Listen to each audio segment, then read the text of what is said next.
Welcome to the Northeast Kingdom Voice. I'm your host, Scott Wheeler. Today's guest is Dr. Les Lockridge, and we are here to talk about Brewfest. Welcome to the show, Dr. Lockridge.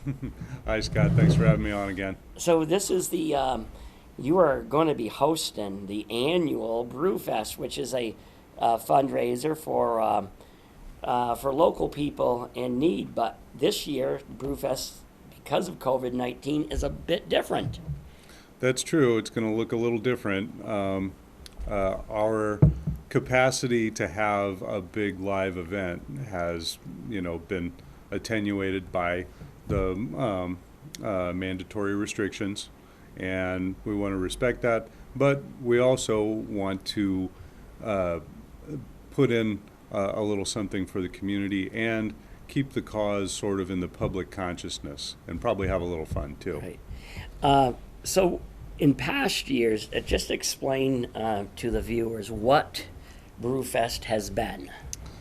Brewfest has been great. It's definitely some of the most fun you can have as a doctor, some of the most professional fun you can have, because besides people that are just there to support the cause, we have a lot of patients that show up, and patients that are feeling good, living their lives. And it's really very satisfying, because as a physician, you don't necessarily get to see that. You see people mainly when they're ill. And once they're well, you see them very rarely and just for minutes at a time. But this gives you a chance to kind of see the fruits of your labors, to see everybody going back to their regular lives and their regular selves after battling an illness. And this isn't like a drunken Woodstock festival. This is a time to socialize and to mingle with each other, and while responsibly, trying the different beers of the region.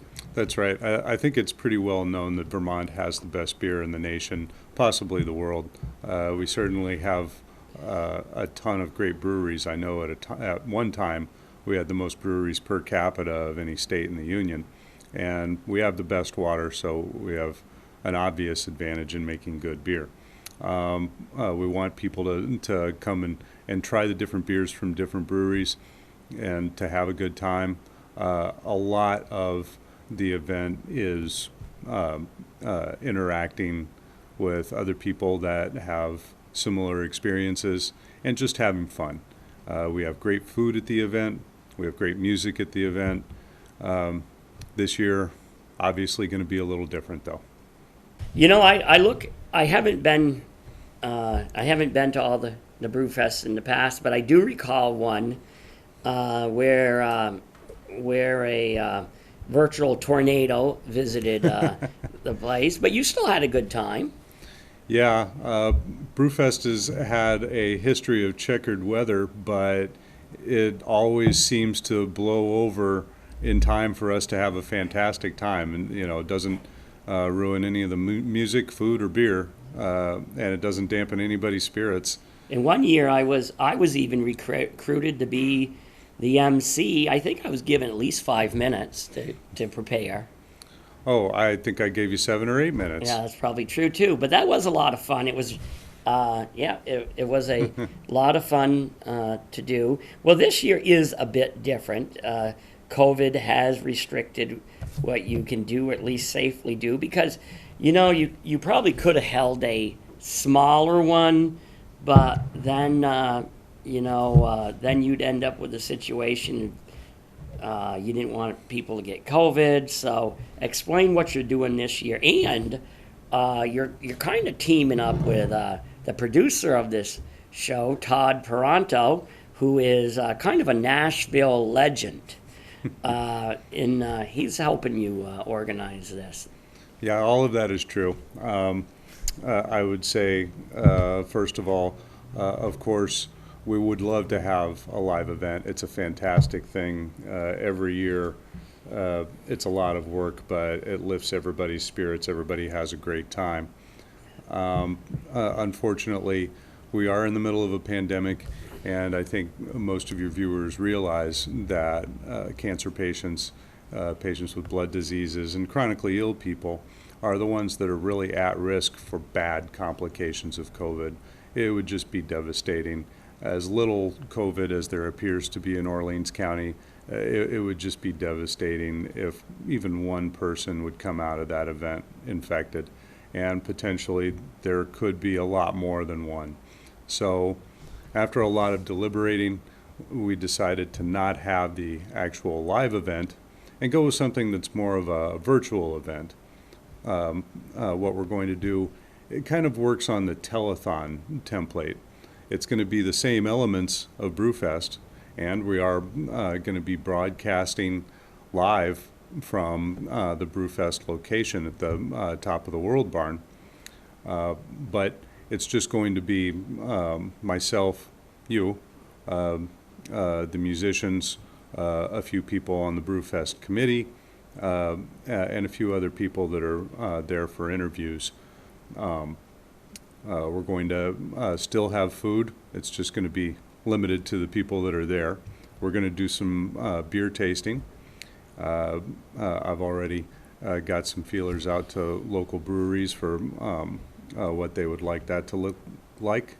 And it's going to be October 17th. And we're really looking forward to it. And that's going to air on this channel. That's right. We're going to air it on NEK TV, and we're going to live stream it as well. Right. And well, there's probably too many people to put a word in for, but Todd and Hillary Wright, what are they doing for us? Well, they're donating the venue. A lot of people out there are already aware of the Top of the World Barn. It's certainly one of the most beautiful places I've ever been, and I've been to a lot of beautiful places.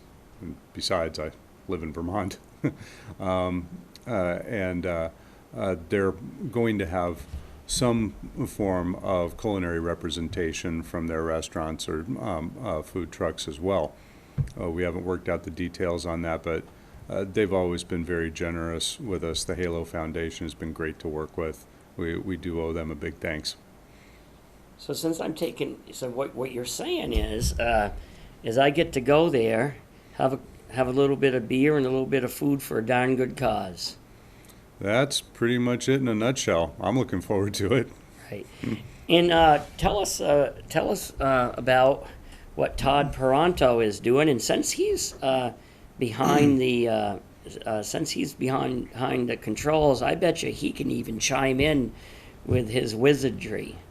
Yeah, let me get a chance to commit him for things that we haven't talked about yet. But Todd, first and foremost, is going to be performing for the Brewfest telecast. But he's doing a lot more than that. He's really helping us out a lot with production management, and his know-how is going to come in quite essential.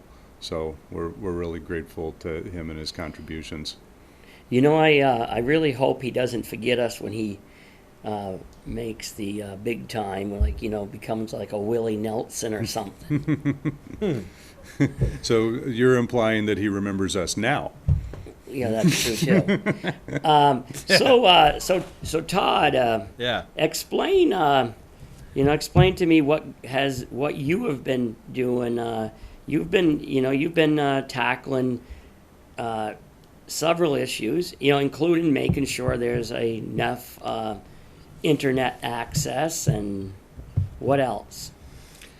Yeah, I mean, we're really just trying to coordinate all the bands and to get them to be able to perform live during the event remotely and on Facebook and on television. So if you're watching at home, you still get the full experience. So the audio is one aspect where we're trying to get the band to sound as clean and crisp as possible, and not like you're listening to them over a telephone, because that wouldn't be good. And then the same thing with going back to you guys. In between, you guys are kind of like the hosts or the MCs, I guess. So we got to make you guys sound good, and looking good is up to you guys. I'm not gonna have anything to do with that, but yeah, we're kind of. I guess my main job, other than performing, is the hybrid between television and broadband broadcast, and making it get out to as many people as possible, and then hopefully we'll be getting some donations to come in. I don't believe I'm running the phones too, am I? No, we're going to have other people manning the phones, but That's thank good, you for because offering. I've got a lot of buttons to push. So, what are the hours of this event? We haven't really hashed out how long it's going to go yet, but we're thinking that it's going to be a 5-hour event, Right. starting in the early afternoon, 2 o'clock-ish, probably ending around 7. Yeah, we'll have to take into account my afternoon nap. We have we can bring a cot and just Right. kind of, when the band's playing, Scott, you can just sit in a cot and put some earplugs in. Yeah, that sounds about when you get to be my age, you start needing one of those. Maybe take 2 naps the day before. That could be. That might be a good case. So how is this going to look, Todd? Like when you what are the viewers going to be seeing when they're looking at the TV? It's going to be, similar to what they're watching right now, except you and Les would be in the same camera, I would assume, at the same time, talking back and forth. And then when we cut to the bands or the performers, it'll most likely, for simplicity, we're just going to be using one camera, but we'll be doing some close-ups. And if you've watched a lot of musicians and a lot of comedians and performers have been doing live streams on Facebook and YouTube since the pandemic started, because they haven't really been able to get out in public, and it's really going to be very similar to that. You can tune in and out as possible, or whenever you can, and you'll either be seeing some music or seeing you guys talking about it. Right. And hopefully the weather will cooperate and there'll be a beautiful view in the background. Right. Yeah, because you can't get any better view than offered up there. If you like the view from Shattuck's Hill, that people come from near and far to see, that doesn't even come close to the view that is offered at the barn on top of the world. There's a reason it's called On Top of the World, because it really is. Dr. Lockridge, what will the money be used for that is generated? Well, it's going to go to the same cause that Brewfest benefits every year. That's the Patient Caring Fund. And the definition of who's eligible for Patient Caring Fund money is pretty broad. It's patients of NEK and elsewhere in Orleans County and beyond. And really, we have used that money that loosely in that definition. We have given funds to people in Franklin County and Caledonia County, and I believe Essex County as well. And it was initially set up to benefit cancer patients, but we've kind of broadened our catchment, and now really we just try to give the funds to people that need them. And it can be patients with cancer diagnoses or with benign diagnoses, people that just need a little help with something, either directly for their care or indirectly for their well-being. For instance, prescription medication copays, we're happy to help with that. Gas cards that will get people to different consults and different specialists that we want them to see, we're happy to donate for that. But we've also given people funds for things that are a little bit more tangentially associated with their care, like dentures and glasses. We've even helped people with their heating bills at time. And these kinds of contributions are just as important as directly paying for somebody's medicine.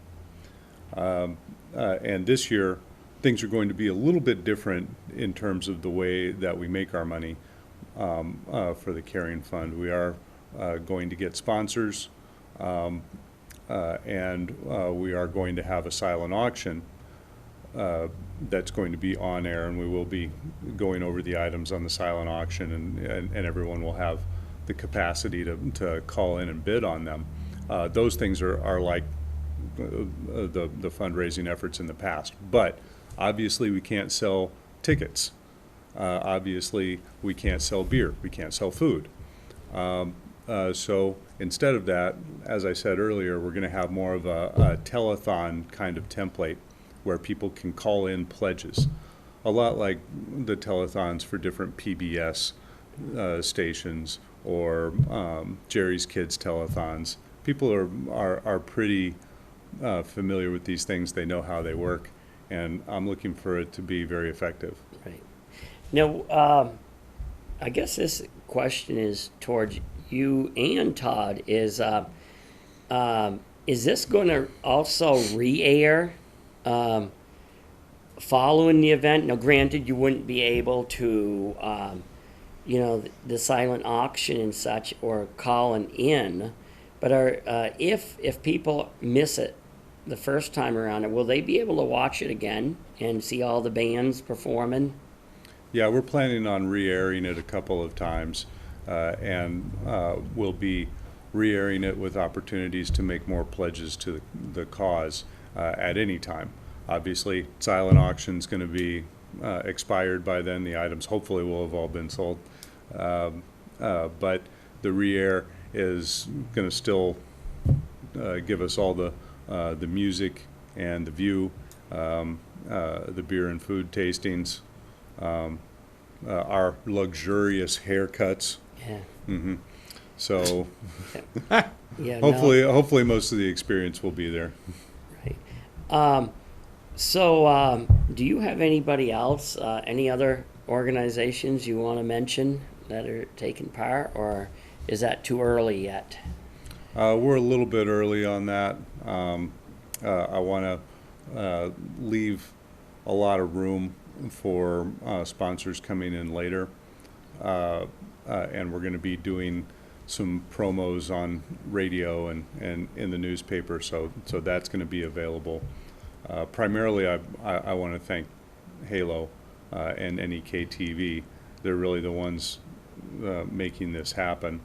And Wendell and Laura Provancha are taking the lead on the music apart from Todd's contribution. So those are our big contributors. There's going to be more. Now, you mentioned Halo. The Halo Foundation was actually founded by the Wright family following the death of of Todd's parents, and they also help people in financial need, people with cancer. That is true. Mary and Ulrich were wonderful people. Anybody that met them knew that. They passed so close together. It was very sad for us all to see in the clinic. I think that the Halo Foundation is a fantastic way to honor them, and they do so much good. Right. Now, if somebody's watching this show and they're saying, well, we'd like to contribute to this event, make a financial contribution or sponsorship of something, how could they go about that leading up to this? They can email us at the office. We'll put up the email address on the broadcast, or they can just call directly, 334-7177. And they'd want to ask for somebody named Penny Wheeler. You familiar with that name? Yeah, I heard of her. For the last 35 years, We've shared the same house. That's nice of you, or possibly nice of her. Yeah, no, she's put up with a lot. So, what more would you like to say in the next few minutes about this event? Well, it was heartbreaking when we finally came to the conclusion that we just weren't going to be able to have the Classic Brewfest this year. And I do think it's the right decision, although we missed it terribly in July. It would have been great. I think that as great as the event is, the cause is more important, and we are going to carry that on. So we are intent on salvaging the spirit of Brewfest, and actually I'm very excited about this. We want to support the Carrying Fund with contributions and sponsorships, and fill it up with money for redistribution for good purposes. That's our primary consideration with all of these events. But this year, I feel more focused on just keeping the event and the cause in the public consciousness. There's a lot going on this year. I think a lot of people are troubled by what they see and read. And I don't want something that's good and wholesome and reflective of the kindness of Northern Vermonters to get lost in that shuffle. So, hopefully we can keep that out there in the public and maybe brighten some people's days and lives. Since you're here, and since the event has been changed because of COVID, what do you see in your crystal ball for next year? Do you think we'll be in the clear to be able to host a more traditional one? Do you think COVID will still be impacting our lives to such a degree? Let me start with the disclaimer. Nobody knows. No matter what kind of conviction people say things with on this particular subject, nobody knows. The uncertainty, I think, is getting to a lot of people, and it's really vexing a lot of healthcare workers, policymakers, etc. What I can tell you is just product of my experience and my opinion and my estimations. Right now, as it stands today, we have very little or no COVID in Orleans County. We've been extremely lucky. We really have not had community spread here. We got a couple of cases over Labor Day weekend, very likely tourists. Prior to that, 15 total cases, and I think one over the previous 12 or 14 weeks. So we don't have a whole lot of virus here.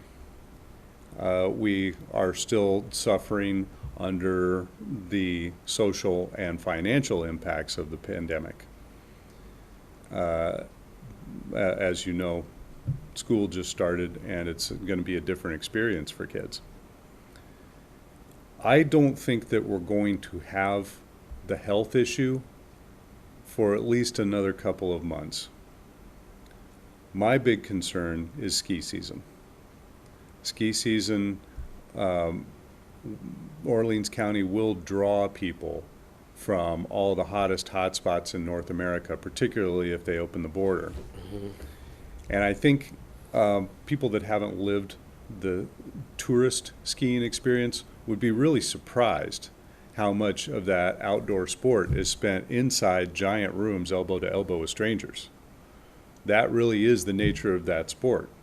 Changing rooms, cafeterias, bars, trams, shuttles, hotels.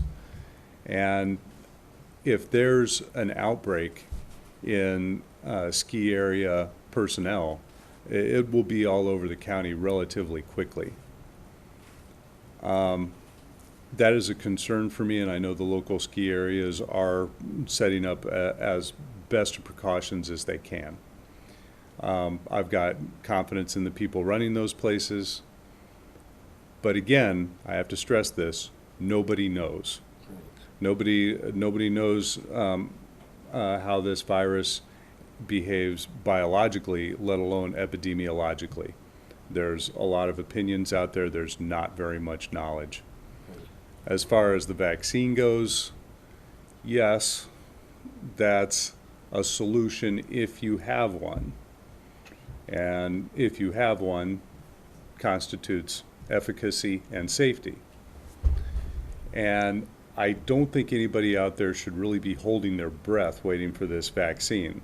The example I always give everybody is the HIV vaccine, which we've been trying for something in the range of 40 years and still don't have.